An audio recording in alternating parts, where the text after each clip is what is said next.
NCRP Productions presents Torg Eternity by Ulisses Spiele. The Breifne Crown.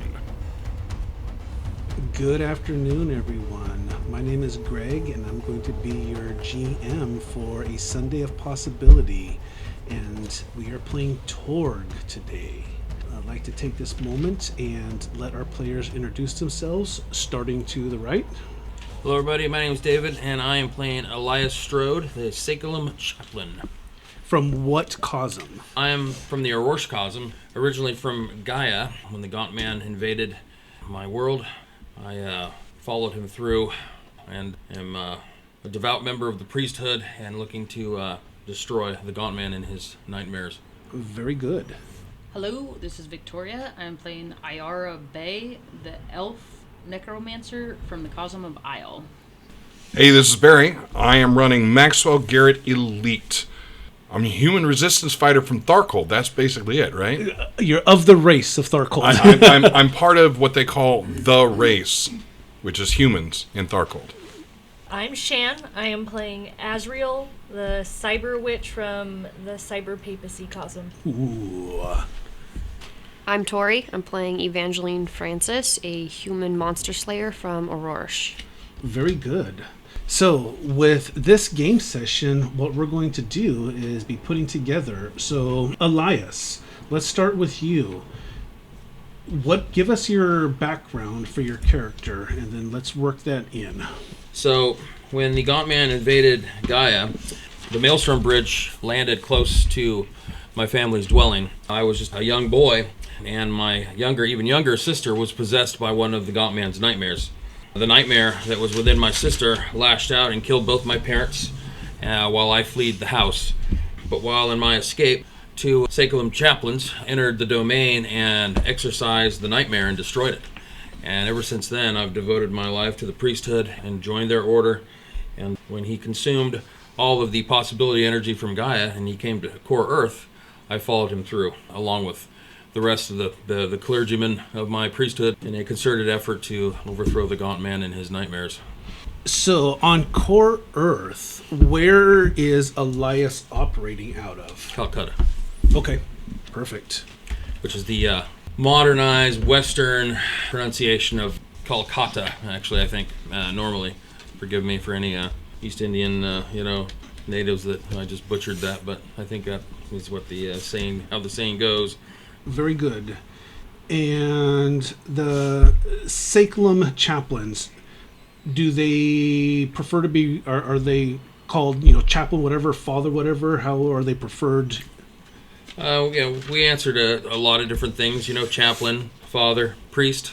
And Elias has been combating the Gaunt Man since day one, when the initial invasion occurred. You were part of the force that followed. Of Core Earth's invasion? Correct. Yeah. Okay.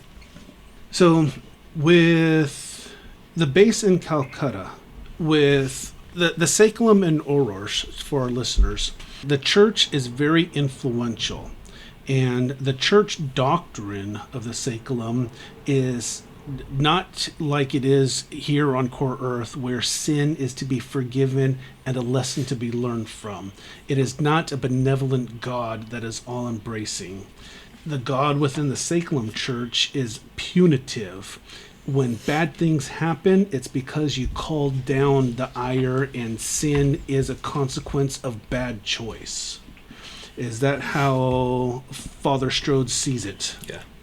And that's kind of what the doctrine is. And within the Aurora cosm, sinners should be punished. Sinners are punished. Yeah.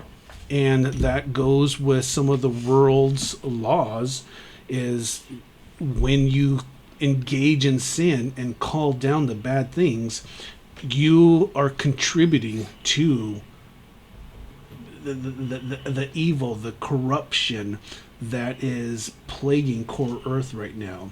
And part of the church, or part of the Sakelum, is to not just defeat the Gaunt Man, but also defeat the taint and the evil that is inflicting core Earth as well.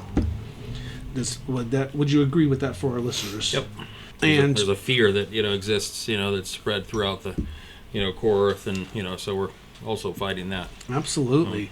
Would you please describe Elias for us?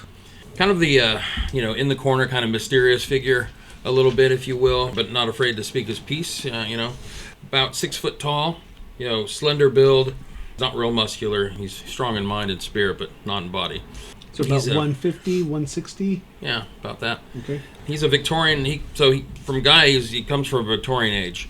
So, when he crossed over, he's slinging a crossbow, not a pistol. He wears the black wool vestments, which is like a one-piece long, down to the ankles, almost like a gown of some sorts, but thick, right? And he's got he doesn't have the, the white, whatever you call that, the priests wear to, identify themselves as priests. Instead, he has a silver cross that hangs there. Okay. And he wears a black, flat-brimmed hat. And what's his hair color, eye color? Is he clean-shaven? He's not clean-shaven. He's kind of scruffy, black hair, a little reserved until the time comes that he needs to take action. Very good. So Father Ivan is basically the patriarch of the Calcutta chapter of the Church of the Sacrum in Calcutta. And so one afternoon, he calls you into his study. Father Strode, please have a seat. I do? We've been here for quite a while, and I fear that many of the allies in the war of possibility on this world is not embracing us as they should. I sometimes fear our doctrines are too strong and too mighty for others to be able to embrace with the enthusiasm that they will need in order to overcome this invasion. Since that has happened, there is one body that has approached us, and I am considering their offer. We need allies, Father, to be able to best the invaders, not just the Gaunt Band, but the others as well. Do you agree? I would agree that allies can be a valuable asset. More so than allies, I would say that we need converts. 1 year ago, even 1 month ago, I would have agreed with you wholeheartedly as put forth in our writings. But since then, I've been in deep contemplation, and I fear that my musings may be seen as even heretical to the church. But I'm looking at the greater good. I believe that we're going to need to open ourselves up and actively work with allies to be able to defeat the horrors that are here. No, I don't see a problem with that. I'm glad to hear you say so, because your name is the first that came to mind when I was approached. I would like you to meet with somebody and hear what they have to offer. Okay. Could you do that for me? Certainly. Very well. He's down in the visitor chambers. He's waiting for you. After you discuss with him what he proposes, please let me know what you have decided to do. Very well. I will see it done. Thank you. Dismissed. I leave and head downstairs to find this individual. So down in the visitor chambers, basically down in the church, there's a small wing in the basement where the church will go and house visitors.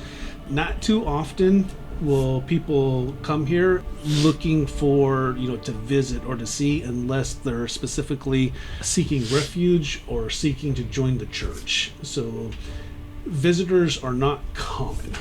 Okay. Perhaps this individual is here to join the church. So when you go down to the chambers, there's only 3 rooms, and he's in the last one because it's the only door that's closed. Okay. So what do you do? I will go to the closed door, knock lightly, and then open it. So when you open the door, what you see is sitting in the chair next to a table with an oil lamp that's burning. You see a nondescript man dressed in a black suit with black skin with salt and pepper black hair. Black skin? Black skin. Okay. He is wearing a black suit, and he is sitting in the chair, patiently waiting with his legs crossed. Fingers are steepled at his chin, looking at the door. Am I familiar with this black-skinned individual might be? Who he might be from? No, something that you haven't necessarily seen before. Obviously you have seen some of the dress in Core Earth. You recognize his suit as Like a business suit? As a business suit, Okay. and it's cultural clothing to Core Earth. So it's not, it's much more reserved than the suits of the Victorian area in Aurora. So, the tie has replaced the ascots, the tailored coat has replaced the flared cuffs, and the flared waist that it would be more appropriate to Aurora fashion. Mm-hmm. But he's just sitting there, and his fingers are crossed, and when the door opens up, he looks up and he says, "Are you the one that Father Ivan has sent to me?" I am Father Strode. I'm here to discuss potential, what do you call it when people are working together, An alliance. An alliance, potential alliance. Please sit. I sit down. I close the door. I sit down. So you may call me Mr. Jones. You may call me Elias. Very well, Elias.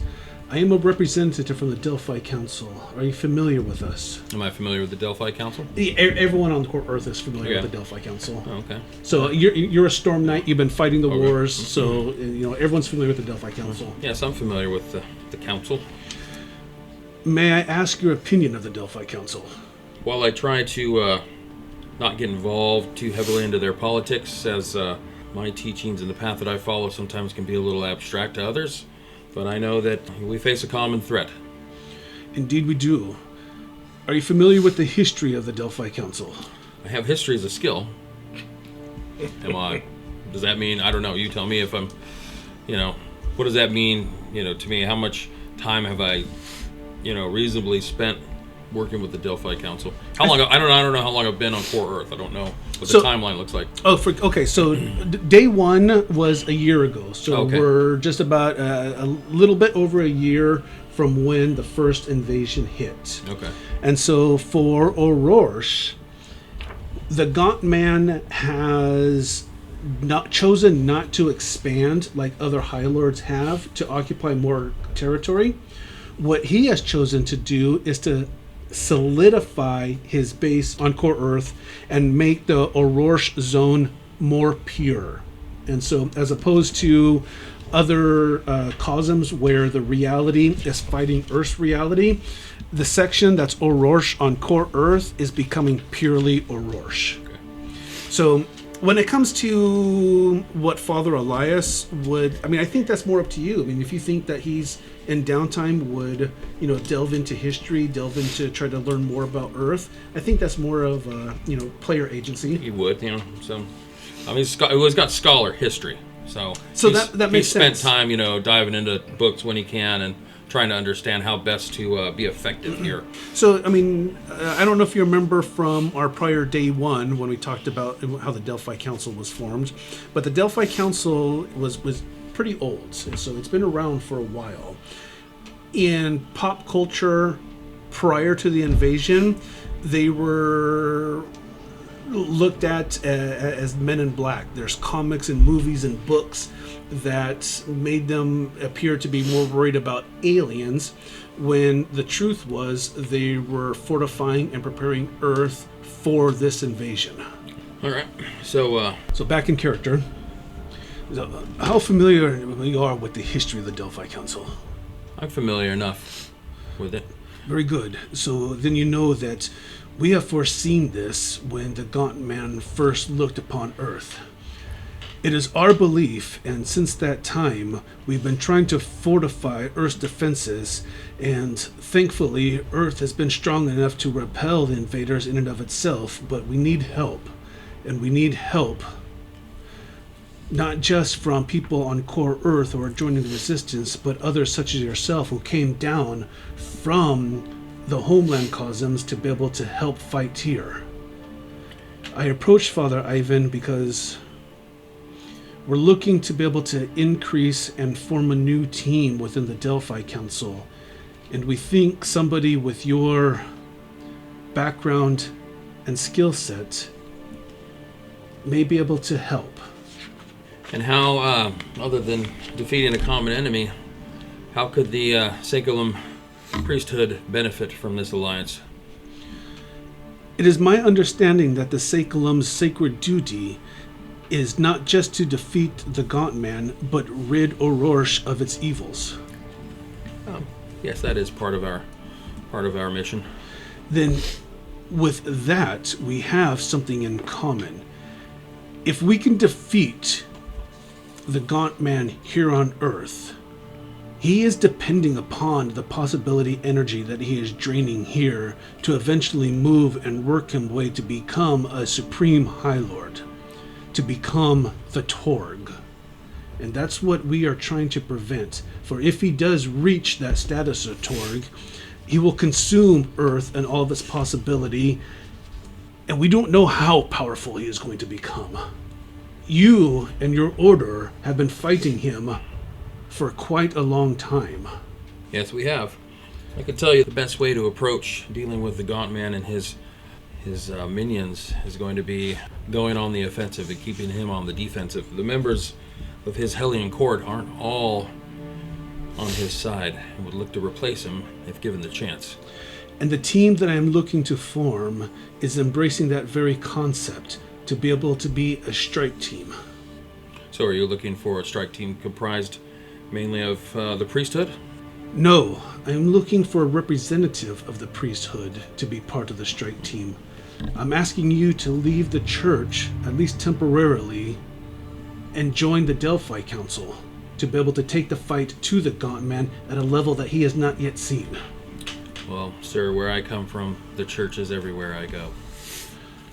So then it should not be too daunting for you to join us, since the church will be with you in spirit and heart. Not a problem at all.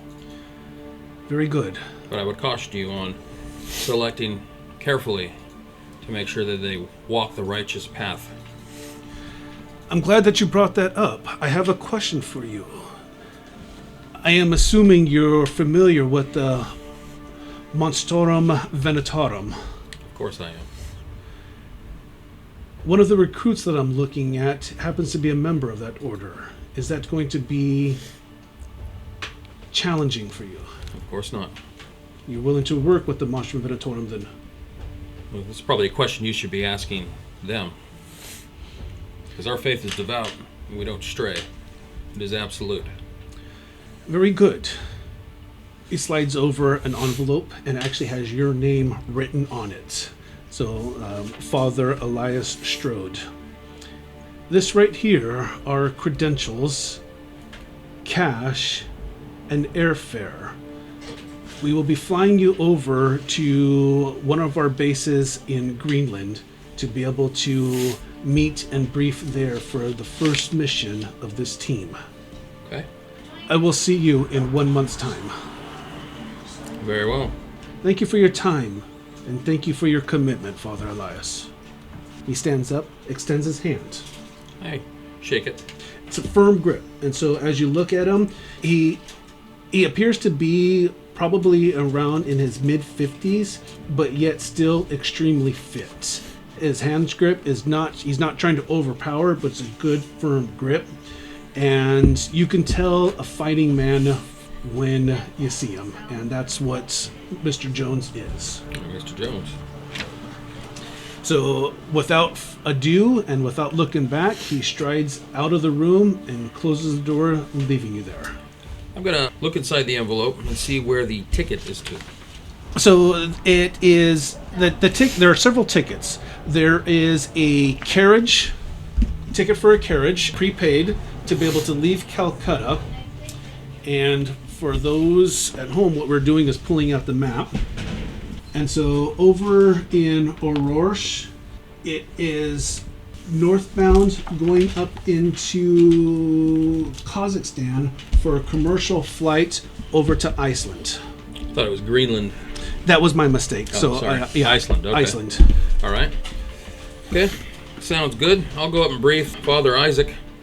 What was his name, right? Ivan. Oh, Father Ivan. And let him know that the gentleman was a member of the Delphi Council looking to employ members of our order to work with a team to try and upset the Gauntman's plans starting in Iceland. There's a ticket, there's money, travel, documents, and I'm to go and vet a member of the... What's the name of the order of the monstrous... The Monstrum Venatorum. Monstrum Venatorum. Father Ivan is old, and so he's hunchbacked. He's got the heavy, thick gray eyebrows that kind of hang over his eyes. He has wispy hair, so bald up on top, wispy gray hair around the sides. His hands are palsied, but this is a man who has seen hell, literally, and fought hell with the protection of God. And so he's just kind of sitting there and nodding as you're telling him this information, and he looks up and he says, "I am sorry to have put you into this predicament, my son, but as I grow nearer to be joined with God, I believe the mistakes and intemperance in my youth and my overzealousness has blinded me to what could be. And I suppose, in reflection, that is what the possibility war is all about, is that what could be. The way that we have approached this before, I fear has led us to where we're at. Represent the church well, hold true, but be open. Can you do that for me?" Open. Our way may not be the only way. We have to embrace a new order in order to defeat our ancient enemy. The shortcomings of your youth have made you weak in your age, but there's no lack of respect for what you've done. Open is a very circumstantial position that one finds himself in. I will ensure that the members of the group walk the right path and do it for the right reasons. I admire the devoutness, my son. If you would entertain an old man's musings. It's a big sigh. He looks up at you, his eyes just kind of imploring and pleading. There are other methods and other ways. If we are continually locked within the struggle of Orosh, we will never defeat him. He is too strong here. We have to embrace other viewpoints. They may not be wrong. They may not be right. They may not be ours. But they are an alternate path to arrive at the same destination. Well, I will certainly take your wisdom under advisement and be ready to identify these alternate methods that you speak of. He smiles a very grandfatherly smile at you and says, "That is all I can ask. Go well. May God protect you in this endeavor you are about to begin." I'm sure that he will. Indeed. I turn around and walk out. So, Evangeline, when the day one invasion occurred, so for the invasion, all of the High Lords at one time in one coordinated attack dropped the Maelstrom bridges on core Earth. And so that's how the invasion hit. So that way there was no one defense. There was one major defense that occurred, and that was Starkhold. So when the Maelstrom Bridge landed on Russia, President Volkov said, "Oh no, hold my beer," and nuked the bridge. And so there was one defense that actually repelled the initial invasion of Starkhold. They were able to put down still and continue their invasion, but that was the only defense of the invading High Lords that occurred.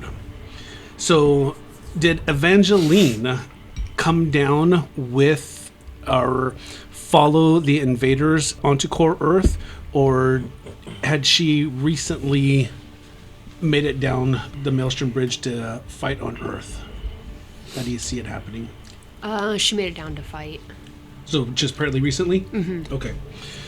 So We know from the character creation that Evangeline is not and doesn't necessarily follow the Sacrum tenets. So Right. she is actually a member of the Monstrum Venatorum. Yep. And can you tell us what the Monstrum Venatorum is? As you understand it. How will you be playing it? There's the question. Sorry, yes. So get all the guys into the Scooby-Doo van.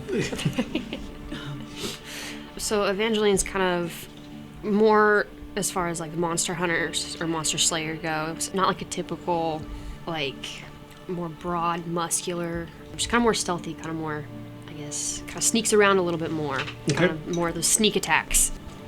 So do you see her as part of her role being more like taking on a scout role or, reconnoitering? Yeah, kind of more like a scout role. Okay. And then with her ability, but she has the ability to attack and also engage as well? Yes. Cool. Go ahead and describe Evangeline for us. Haven't thought too far into that yet. Okay. Is she tall, lithe, short? I mean, or do you want time to think about that? I'm kind of feeling more of like going for a very small and petite kind of character. Okay. Someone a little bit more like feisty. Spunky? Yeah. Okey-doke. And how long has she been a member of the Monstrum Venatorum? Since she's still pretty young, I'm going to say not that long. So she just got been introduced. Mm-hmm. And you said that you see her already coming down on the Maelstrom Bridge and being just recently onto Core Earth? Yes. Okay. So with that, I would, been here maybe only, just a couple of weeks since you've been down on Core Earth. And do you see her staying within the Aurora realm on Core Earth? So kind of India, Syria, Pakistan. Yeah, I'd say that's where primarily she's going to stay. Okay. So in Calcutta, you know that there is the Sacrum has a major church there. I mean, all throughout Aurora, people do, embrace the church. And so looking at the map here, so here are the bridges. And it looks like, so yeah, the main bridges that landed down were definitely within India. Down by Surat is one of the main bridges. And it would make, a lot of sense to kind of, since India seems to be the major area, that eventually make her way north up into Pakistan. Does that sound okay? Yeah. All right. So from there is a small base of the Monstrum Venatorum to be able to operate and work out of. And when you come in from, just one of the many scouting missions that they put you out, come back in, the base is kind of a buzz. And so you see people kind of running about and you see some rumors, and one of your friends that comes up, she comes up to you and it's like, where have you been? Have you heard what's going on? No, haven't. There's somebody here from Core Earth and they're looking to recruit. Where's he at? Well, I don't know exactly where he's at, but he's somewhere within the base, probably down in the commons. Shall we go? Yeah.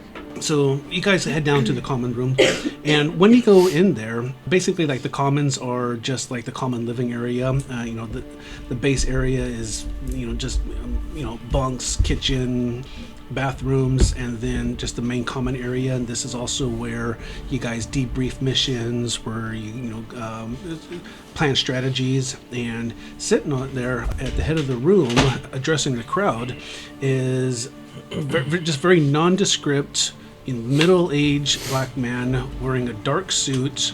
He appears to be very fit. From your martial background, the way that he carries himself, you can tell that he knows combat. This is a warrior, despite the suit that he's in. But he's addressing the room as you guys kind of take your place and sneak in the back. And you hear him say, "Now, as I was saying, one of the things that we have to do here on Core Earth is we need to embrace the strengths that we have in order to defeat. I hate to say this, but you and Aurora have not been able to overcome the Gaunt Man. That is why he is still here. That is why he is still ravaging. That is why he is able to build an alliance with other High Lords and come down to Earth and reap the possibility energies here. In order for us to defeat the invasion, not just of Aurora, but the other High Lords, we have to be able to think outside of the status quo stratagem that has been here this last year. If we continue to do this, we are going to fail. I know that I'm asking a lot of you to be able to embrace a new challenge, a new way, but if you have the strength to embrace something different, to be able to reach out and open yourselves to a different path, open yourselves to new allies, together we can overcome this. And if we can beat and repel the invaders here on Earth, then within the home cosms, within their home realms, it weakens and thus allows the resistance within those realms to have a greater foothold to overcome the evil that is here. I simply am asking for a few people who have the courage, who have the strength to embrace something new, to be able to step forward and say, I defy you, Gauntman. I defy you, Malro. I defy you, Baruch-Ka. And fight here. I am forming a new team. I am a member of the Delphi Council. We have been preparing for this invasion for many years. We have a glimpse of what is to come. And believe me, we are not ready to roll over. We will continue this fight. And I want those who have the strength, the courage, the willingness to be able to stand up. Come to me. Introduce yourself to me. Work with me. Work with my allies. Work with our friends to be able to drive back your Gauntman, and thus by doing so, drive back the others. Are there any among you that are willing to do that? So you can hear a little bit of the buzz and just kind of conversation going, and people are, just the heads leaning together as a whispering, but no one's stepping forward. No arms are shooting up. Your friend that you walked in with you, she's like, what do you think? So I'll go ahead and push through the crowd a little bit, kind of get closer. She's like, Evangeline, Eva, what? But she stays back as you push your way forward. And so as you start moving forward and kind of elbowing your way past people, you can hear a little bit of, a commotion and buzz as the crowd. And then that kind of starts radiating out as, all of a sudden the crowd stops talking and people start looking as you start walking your way forward. And so Mr. Jones is standing up at the front of the room watching you, not saying anything, but just watching as you approach. What do you do? What path are you proposing? What is your name? Evangeline. Evangeline, my name is Mr. Jones, and I am a member of the Delphi Council. I have been tasked to create a new strike team that will take the fight to them. Instead of being reactive, we are going to be proactive. Is that something that interests you? Possibly. How many other cosms have you gone to for recruiting? Myself? Yes. All of them. And have any agreed to join? That is information that I cannot put out yet, but what I can say is I have had some success. Then how are we to trust this is going to work? Are you familiar with the Delphi Council? I am. Then, as you know, we are dedicated to the fight here.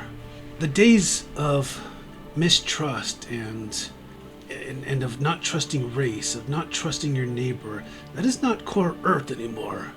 That's the cyber papacy. That is the mistrust that others feed on. Here, we have to embrace our differences. The diversity that Earth offers and the diverse possibility that it has here is what attracted. That is our greatest strength.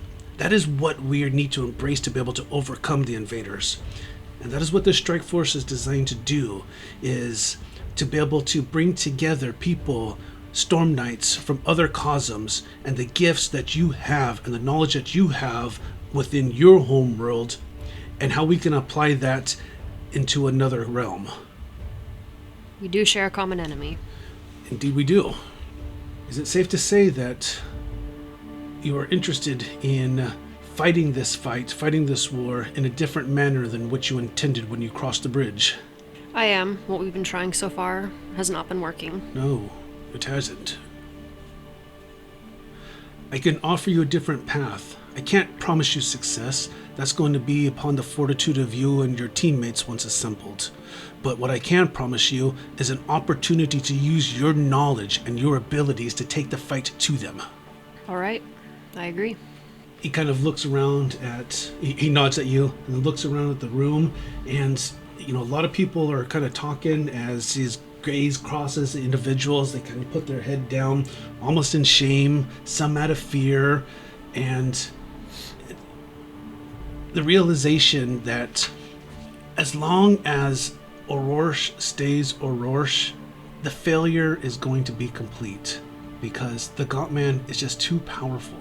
He's dominated this realm, and he's the most powerful, and that's what you're fighting against. But yet, in a moment of clarity, the rest of your, order are not willing to take up that mantle and try something new. So, Mr. Jones finishes his sweep across the room and just kind of nods, and he says, "Very well. I have a carriage outside. How much time do you need to pack your bags?" Not long. Very good.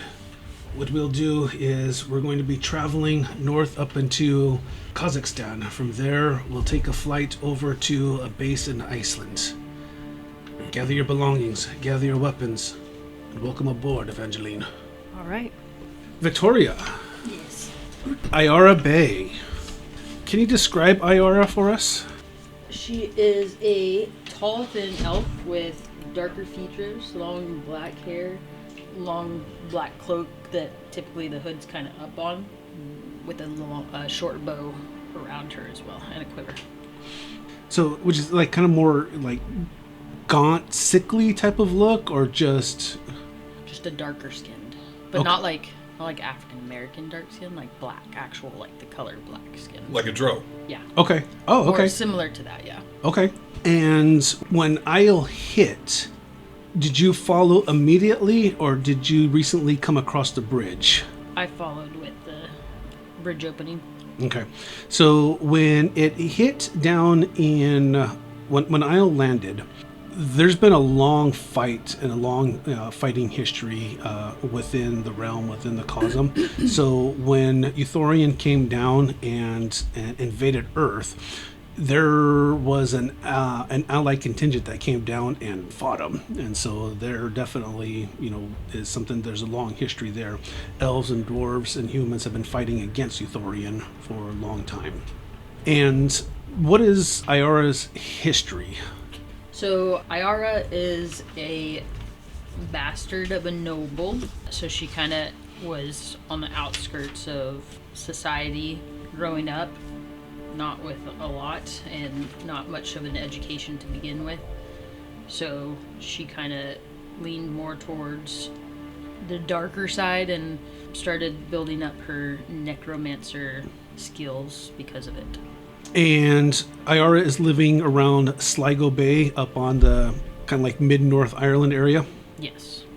So one of the things that you have seen within about the past month from being here is there has been a large influx of humans that are coming from across the English Channel to Ireland, to this area, specifically around Loch Gill, which is about a mile away from Sligo Bay, and borders up on what used to be County Dromahair, or County Leitrim, in that northern Ireland. So one of the battles that occur, especially with Sligo Bay being fairly deep water, is the Core Earth Navy will venture in there, because that bay is a mixed zone of Core Earth and of Isle.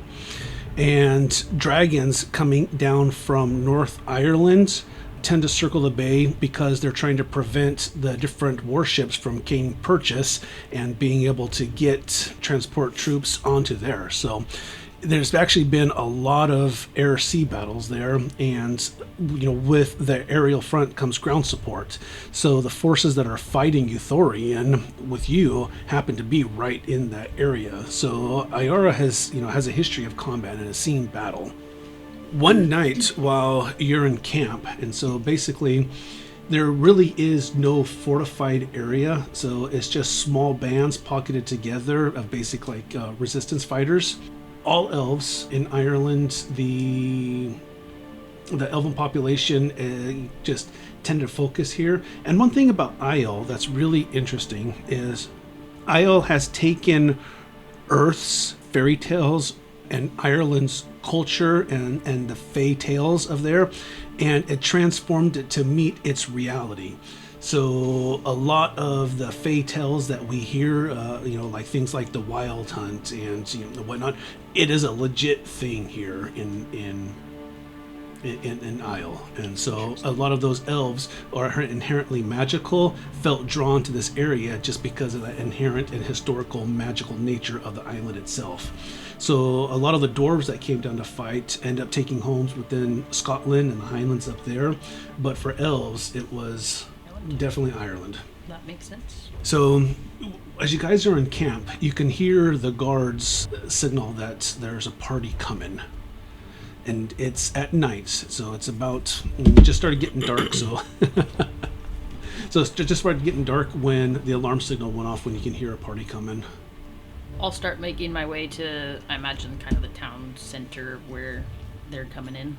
You guys, so I'm sorry, you guys are actually camped out, so kind of like on a patrol. Oh, okay, gotcha. All right, I'll just be paying attention as they come in then. As you hear this, this party approaching, what you see are three people, and they're dressed in Eilish robes and overcoats with the hoods over their head as they come walking in on foot, under guard, but the guards that are escorting them don't necessarily have arms at them or pointed out. They're just escorting them back in, escorting them into the camp.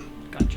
And so one of the escorts, as they come approaching in, actually sees you and says, "Iara, this one here is asking for you," as he points to the lead person in the hood.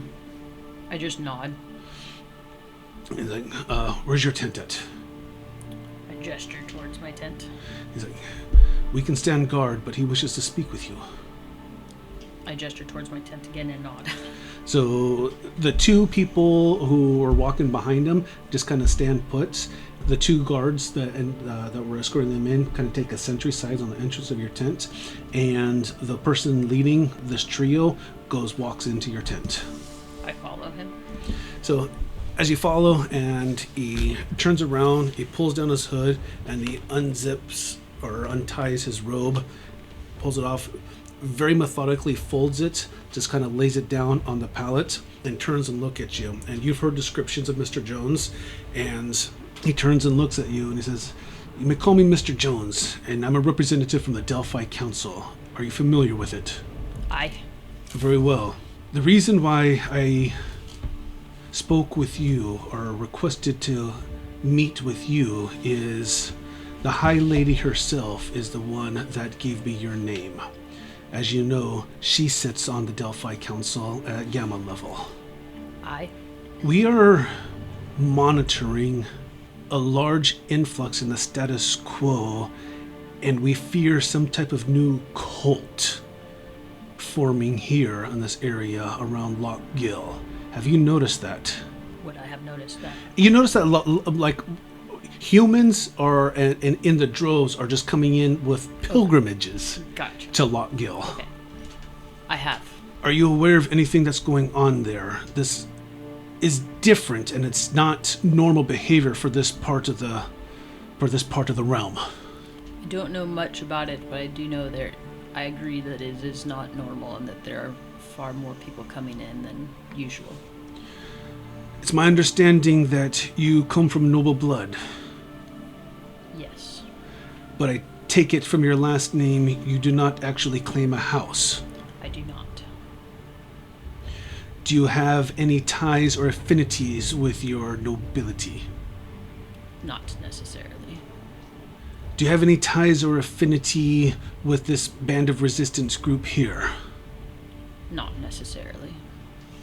If you would permit me then, I wish to send a team in to investigate what is going on here and what this influx is. Do you agree that it's not normal for humans to be making this pilgrimage here? I do agree. But in order for us to do so, I would very much appreciate somebody familiar with this area and familiar with the realm to act as a guide. Is that something that you can do for the council? I can. Very well. I would also ask you to be open to the possibility of joining a strike team that we are forming at the Delphi Council. So this is the team that I wish to send in to investigate the doings here and try to unravel what is going on with this pilgrimage.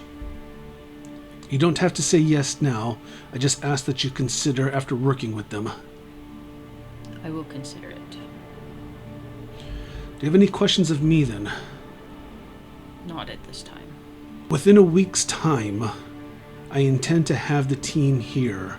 They are en route to one of our bases in Iceland.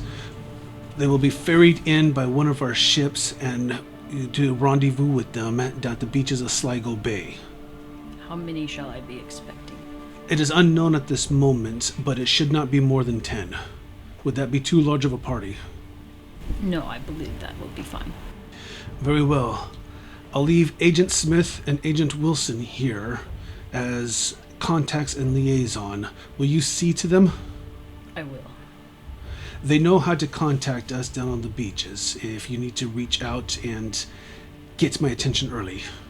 I assume they have their own supplies for shelter and such. They are provisioned. Their supplies are outside of the skirts. We did not wish to bring in boxes of equipment and possibly set off an alarm. We appreciate that. So, very well. If you do not hear from me within a week's time, the agents will know what to do. And you can assume that the team has been aborted and we were unable to make entry or insertion here. Very well. How has the dragon activity been? They tend to stay around the bay. We've gathered that. I don't know if you're aware, but just last week we had one of our ships sunk by one of those bastards. They do what they need to do. As do we. Yes. All right. Then, in a week's time. Thank you. And with that, he grabs his cloak, unfolds it, puts it back on, ties, puts the hood over, opens the door, or opens the curtain to the tent, and walks on out. I nod to him just before he leaves. He curtly nods back, but it wasn't, it was just, business and acknowledge it, and then off to what's next. Exactly. Okay. They're mostly around the bay. Mostly. Maxwell. So, as we discussed in the first character creation, Maxwell has been a member of the Resistance on Tharkhold his entire life. He has known nothing but survival and warfare. Is that correct? That is correct. Can you go and describe Maxwell for us, please? As far as look, Build. Maxwell is a very thick, large man. Skin's laced with scars, especially around his hands, salt and pepper brown hair, has 2 shock white patches, and he keeps his hair very close to his head. Very short cut. Commanding presence, loud voiced. That's him. Currently he is wearing, currently meaning now that he is on the other side, in the core earth area, he wears jeans, boots, a gray t-shirt, and half gloves. Okay. And you said big and strongly built, so like 6'5", like Jack Reacher? Yeah, exactly. Okay. You're 6'5", 230, 240. Okay. And from what you describe, a fighting man through and through. Grizzled. That would be a great word for him. So, for those that may have caught the first creation episode, Maxwell had actually met Agent Jones on a foray into Tharkhold. It was pretty natural for Jones to reach out to the Resistance for guidance, and so your band was the one that he reached out to. During that time, you were able to establish a professional working relationship with him, and you know that Jones is quite capable in the field, so he was readily accepted by your band. I mean, Anybody who can't fight or hold their own in the resistance is dead weight. And He and his men showed men and women showed great courage in the field. yeah. But unfortunately, his team was not able to survive, and only you and he made it back under fire and under duress to the Maelstrom Bridge. Sadly, under most missions, that's what happened. And unfortunately, that's something that, Maxwell has seen all of his life. So right before he's getting ready to go, Jones looks at you and he says quite simply, "Your fight here is failing. Come down here where you actually have a chance. We can put together something together that give us a true fighting chance to repel the invaders." Where? What is this? I told you briefly of the history of Core Earth, where my realm is from. You seem doubtful, but look there. That is the bridge that leads to Earth. What I tell you is no mere tale. I look at it. And it's the Maelstrom Bridge. So what you see for the Maelstrom Bridge is like a shimmering portal of red and blues that is just violently swirling back and forth, almost like the red and blue swirls are attacking each other. And he explains that when realities collide, it creates a reality storm. And the reality storm is the purity and the blood and the anger mixing together as Earth is trying to fight and repel the reality of an invading cosm. And all realities display this type of reality energy, possibility energy. And he says, it's that energy why Thracian, why Cranid, why the other council members have come down and tried to invade this realm. You oppose the demons, yes? I do, my whole life. You see that right there? Can you imagine harnessing what that energy is, to weaponize it, or to be able to bend it to your will and command it as you see fit? Your people can do this? No, but we are preventing the demons from trying to do that. That's what they want with the possibility energies. Take your imagination. Have you ever imagined a time where there is no war, where there is not constant death, where you could have a family and love and raise children? We barely speak of these things. On my Earth, that's a possibility. That's something that you can attain, but it can't be here. Not until the demons are defeated. Not until the council is defeated. If we defeat the demons there, would you then bring your people and defeat the demons here? I think that the alliance that we are forming not only will defend Core Earth together, but after that can send forth and help free the oppression on the other realms. You have my steel then. Then join me. And he turns, doesn't look back, and walks through the portal. He's a small man, I follow him. When you go through, you enter the portal and just get assaulted. But just like a violent sense of vertigo as reality is bending in and around you, but you're able to still move forward, but your mind just can't grasp exactly where you are. But you move forward and you can see Jones as leading the way as a guide. You can see how it's affecting him as he kind of staggers every once in a while, but he continues moving forward just stalwartly.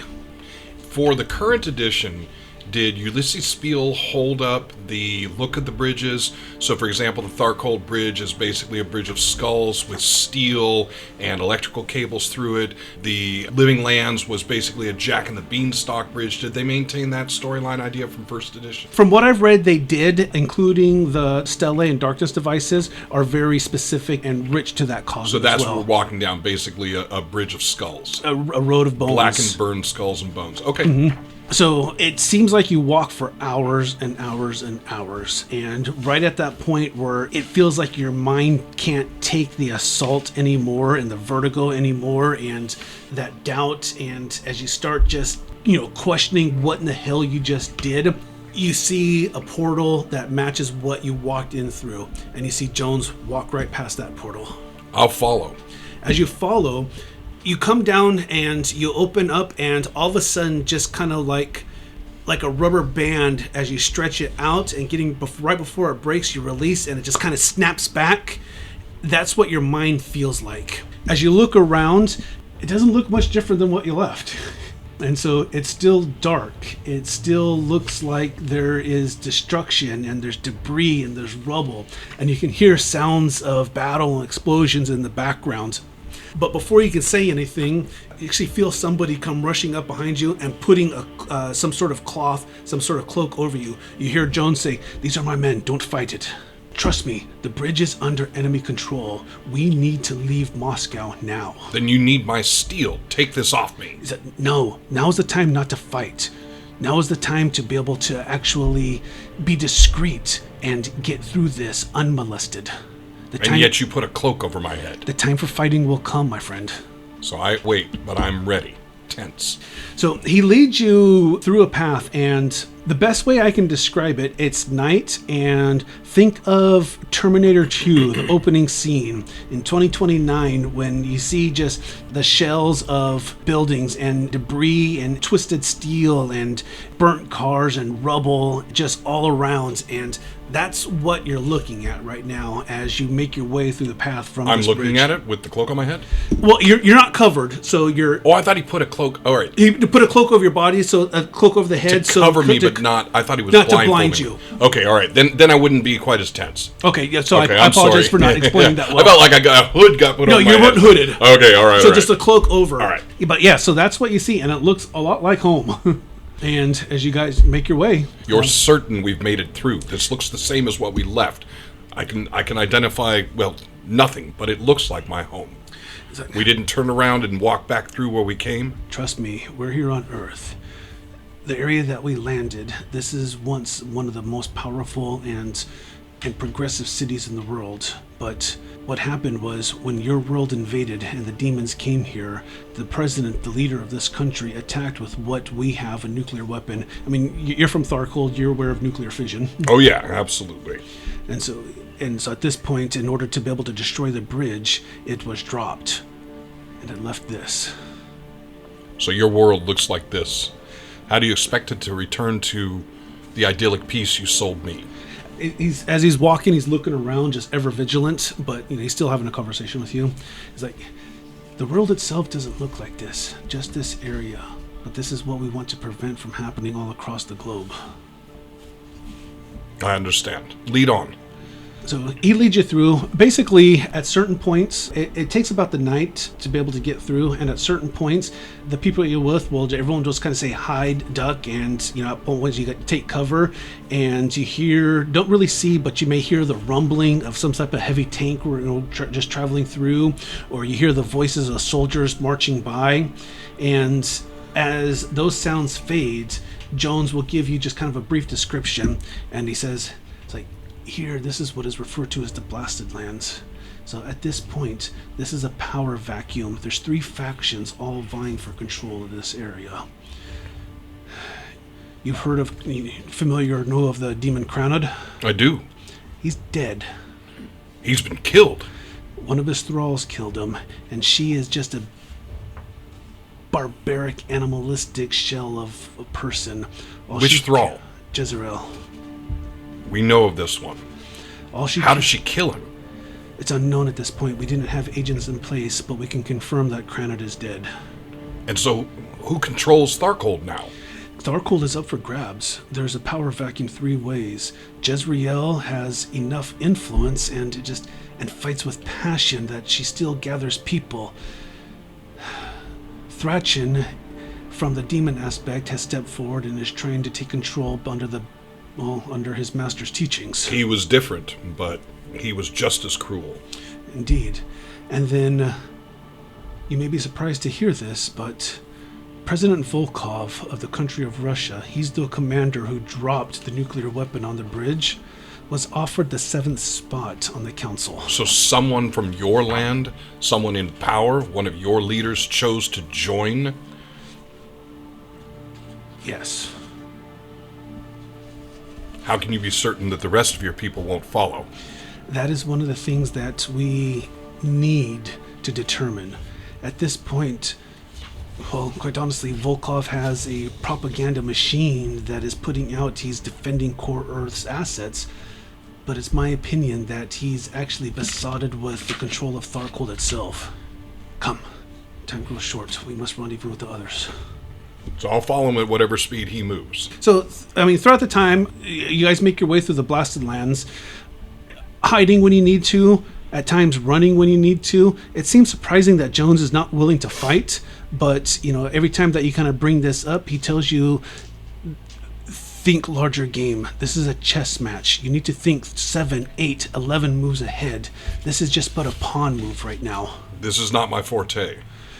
I lead men, but not in subterfuge. I understand. You're going to need to open yourself up to that possibility. And as you guys start making your way through, eventually you come into a Delphi Council safe house on the outskirts of the Blasted Lands and away from the contested zones within it. And from there, you go through a series of transports, including a plane, to base a small island in an ocean. So as you touch down and land, Jones brings you into the base, heavily fortified. As you look at the waters around, you can see constant patrols of just heavy warships. And he tells you this is one of the strong points that we have in the North Atlantic for the Delphi Council. Your waters are blue. How is this?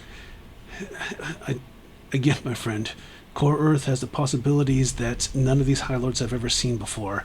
Hence, they have formed an alliance to be able to overcome Earth's natural energy. This is a natural color, this blue? This is a natural color. Welcome to the Atlantic. Atlantic. I think I would like this body of water. Many have. Respect her, but enjoy her.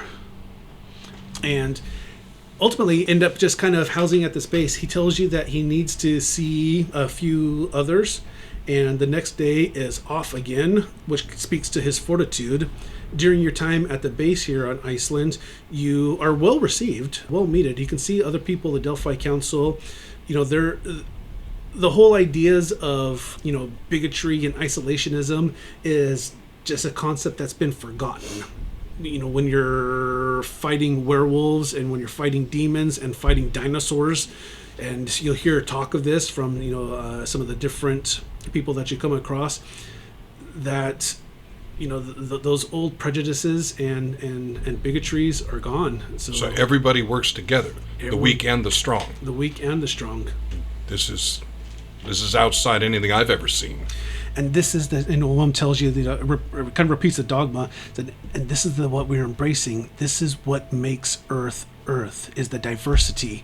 The fact that we can stand together and rise all across the globe to defend. That's what's going to beat back them. And power doesn't ultimately rule everything here? We can't get away from that. There's always going to be that. So Tharkold's dogma is here as well. And it's, they're attempting to spread. I mean, you were told of Volkov, he succumbed to it. And he was not this way before. He was tenacious. He was stubborn. But we believe that he was acting in his people's best interest, but we don't know about anymore. And during the time as you're waiting, being able to train with the new people, be able to get, just kind of acclimated here to the base. Shan. Yes. Azrael. Go ahead and describe Azrael to us. Azrael is about 5'7", athletic build, dark hair, dark eyes, and the best way I can describe the way she dresses is if you were some kind of spellcaster in Skyrim. Like, practical pants, knee-high boots, a long-sleeve cloak that's got a hood that hides her face so she can remain in shadow. She's got and it's like if you put Skyrim with, like something more high-tech, like if you mixed Skyrim with Cyberpunk. Okay. Because she also has... her right arm at the elbow down is cybernetic, and she's wearing sunglasses that do nothing other than look fashionable, but they're really future looking. Are they sunglasses, or are they also cybernetic too? No, they're just, it literally says right here, item, sunglasses, Axiom 20, notes, stylish. Okay. It does nothing, but it's like if you mixed Skyrim with something like way too high tech for... It's like sort of clashy, but it works. Okay. What else about me? So when the invasion occurred, do you see Azrael follow down and coming with Malro, or did Azrael come down just recently? So one of the things over in the cyber papacy that has been real interesting is before the invasion, everybody in the cyber papacy, not everybody, because the witches there in the cyber papacy, the spellcasters, were all in favor and supportive of Malro. And so the cyber pope preached purity and strive through purity, and it was a nice, wonderful message. But within the last year, a lot of the nodders, basically the people who can enter in the Godnet and travel without restriction and away from the surveillance of the church police, have discovered and putting out information that Malro is actually allied with evil, allied with what's called a darkness device, and that is driving him away from his message of purity and love and compassion and embracing the church, embracing God. So since then, as that information is getting spread out further along, in the Godnet, more people are turning against him. So do you see Azrael as someone who is recently turned against him and recently taken up the fight against him, or who's always opposed him? My first question is, how do you feel about me having come down in Brazil as opposed to...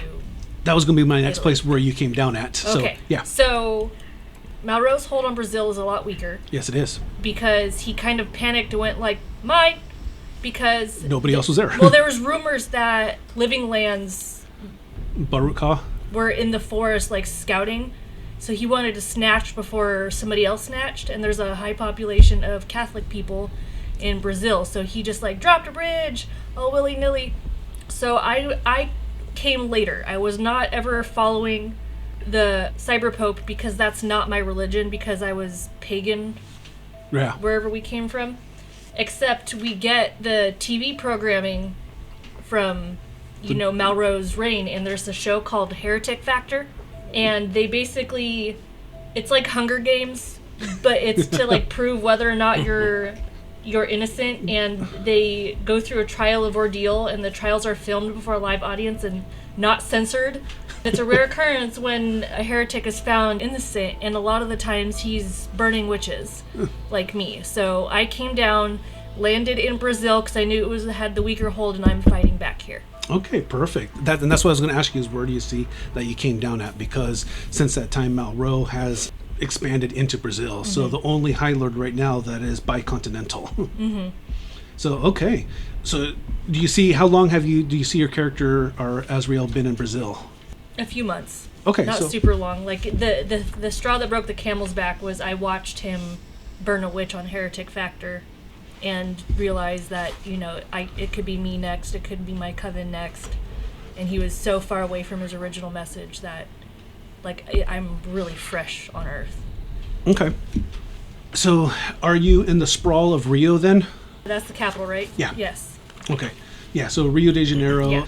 And so it ended up just kind of becoming a big sprawl. So as Malro's reality took hold in Brazil, the city kind of transformed into, from the long history of what it was to now just this gothic sprawl of a cross between, classic French architecture, but with, multi-story with neon just all up and down. And so, but you also, that once you pierce through the projection of the Godnet that is presented out, you see the suffering and the poverty and the pestilence and the disease and the pain and the hurt and the hunger that Malro is trying to not portray, and how the Godnet is, forcing itself for others to view. But yet there's this whole populace that is dying and being just not tortured, but just being ignored and neglected. Exactly. It's almost unachievable, the way Christianity teaches about, strive to be like Jesus, but you'll never get there because he's perfect and you're not. Kind of. So all these people are Malro gives out these piety achievements, and you earn points for how pious you are, but it's really easy to have things subtracted from your pious score. So it's like running in a hamster wheel where you can't go forward. The harder you run, it's just you're going nowhere, and it's unless you're a favored person or in his clergy or something like that, there's just nothing for you. Right. And within the city, there's still a few hard points where it is 100% core Earth reality still. Just because the expansion into Brazil, like you said, was rushed, and it's not as solid and as stable as Malro wanted it to be. So one of the things that, your coven, I can definitely see, let me know if this is good with you, is the people suffering that are able to pierce the God net and look at the suffering. They are starting to realize that there are new powers that are coming in and awaken within their home, but yet they haven't necessarily, they're Ords who haven't fully succumbed to the new reality, but yet are still, locked into core Earth, but not necessarily aren't reality rated. But they do need help. And so a lot of them end up coming to your coven because they're looking for assistance, they're looking for healing, they're looking for protection. And I see, within the sprawls and on the streets in Rio, that's, where your coven operates, out of the eyes of the gargoyles that have been, mounted upon the towers that are ever watching. So one of the people that you've kind of ended up helping, this little 10-year-old boy, and so he's blind, and he hears stories of like cybernetic eyes, robotic eyes that can help restore his sight. And so that's something that he talks about, he dreams about, and you can hear him, have tones of thankfulness that Malro has actually came here, because now he's offered a way for him to be able to see again when God couldn't. Did God send Malro? But yet he's also worried about his sisters and his parents who have died and who's taking care of them, and he's feeling the pain in the sprawl because he's not being taken care of. But yet he's also thankful because now he feels that there's a possibility for him to see again. But he ends up coming to you, and he's just like, "Mistress, I've been approached by somebody, and they say they want to talk to you." Who is it? I just hear a deep voice. It's a strong voice, but he gave me money to come get you. How much money did he give you? He reaches into his pockets and he says, "This is what he gave me." So he can't, I mean, he can't see, but you can see his cash. I was just trying to see how big the bribe was. Like, if it was like, flip you a copper coin, go get your mistress, or was this like, shh, get your mistress, and it's a whole bunch of money? No, it would be like the considerate of about $100 to deliver the message. And they're outside? Well, he told me to meet you at a certain place. I don't think it's a trap. Where is this place? That's the blind kid. Well, he got money, so he's... It must be legit. It absolutely must be legit. Do you remember that area where I used to play at, and I told you that me and my sisters used to play before the gargoyles got my oldest one, and Izzy, Izzy was so nice, but she's not here now because the gargoyles got her. And but do you remember where that is? I do. He said, "He's there. Do you want me to go with you? I can protect you." No, you should stay here. Okay. Can I have my money back? I didn't take it. I just wanted him to show me. Oh, okay. he's like, do you want some of this? Keep that, and I pat him on the head. Okay. And so he reaches out to touch the wall, and he starts making his way, using the wall as a guide. So what do you do? I am going to go to that place in the park, but I'm going to sneak in the shadows the whole way to see if I can get a good look at whoever this is. Go ahead and roll a stealth.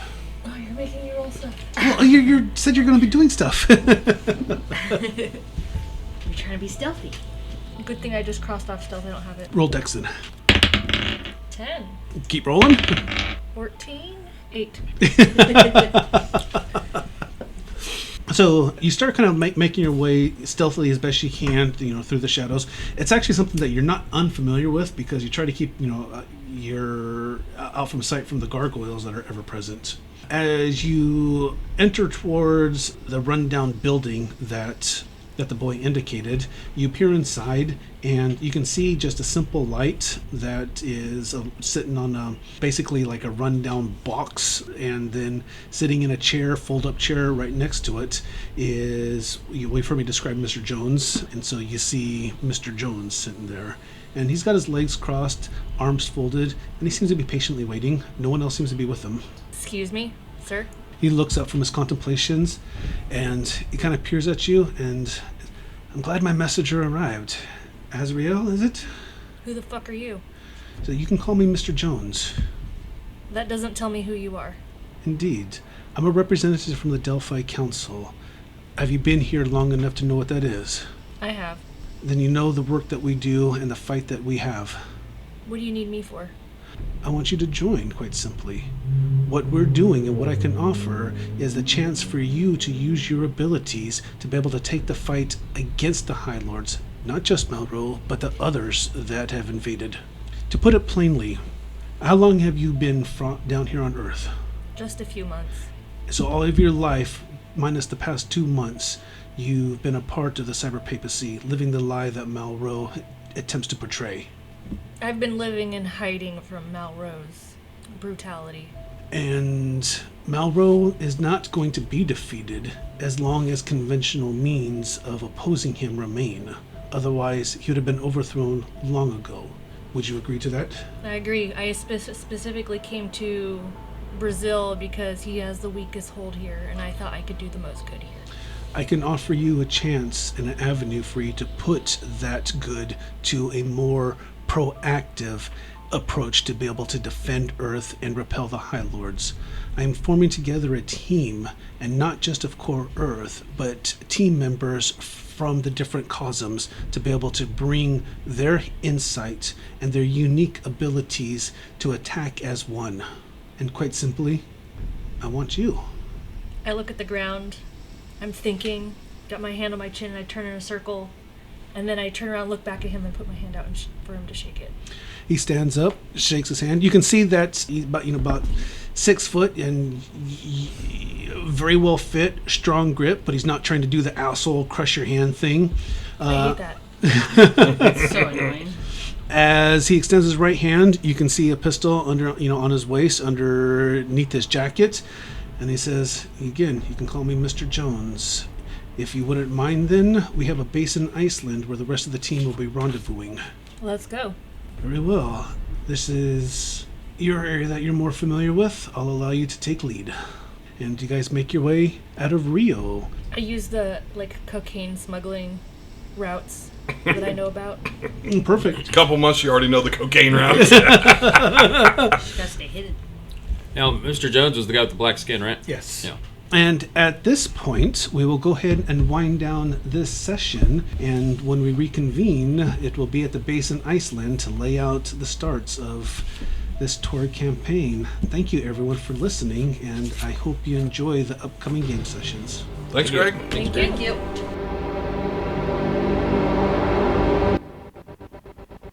Thank you for joining us on another NCRP Productions podcast.